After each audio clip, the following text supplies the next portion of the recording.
So hello everyone. So this is CS Anitya Saraf and now we are going to start as a 580 written representation.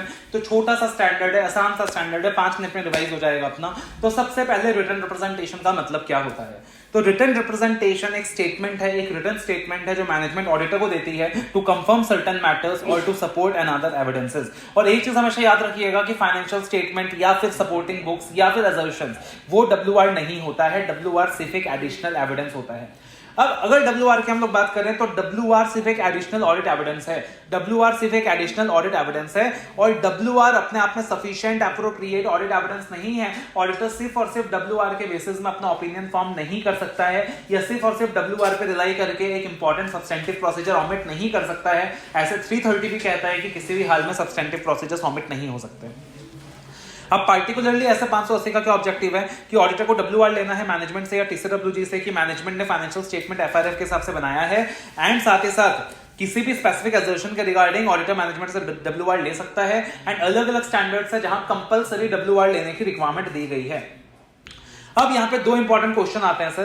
पहला, अगर management WR provide नहीं करता तो auditor क्या करेगा. और दूसरा, WR जो मैनेजमेंट ने प्रोवाइड किया वो बाकी एविडेंसेस से अगर इनकंसिस्टेंट है तब ऑडिटर क्या करेगा. तो अगर मैनेजमेंट WR प्रोवाइड नहीं करता तो ऑडिटर मैनेजमेंट से डिस्कस करेगा, बात करेगा कि सर आपने जो WR दिया है वो तो मैच नहीं कर रहा है, ठीक है, और कहीं ना कहीं हमें आपकी इंटीग्रिटी पे डाउट है.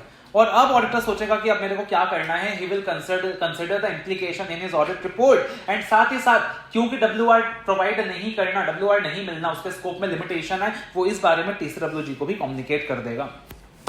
दूसरा सिनेरियो है WR inconsistent with other evidences. तो अब अगर WR inconsistent with other evidences तो वो एडिशनल प्रोसीजर्स परफॉर्म करेगा, मैटर को रिजॉल्व करने की कोशिश करेगा कि WR गलत है या अदर एविडेंसेस गलत हैं. और अगर एडिशनल प्रोसीजर्स परफॉर्म करके भी मामला रिजॉल्व नहीं हो रहा है तो इन दैट सिचुएशन वो रिकंसिडर करेगा रिलायबिलिटी ऑफ WR.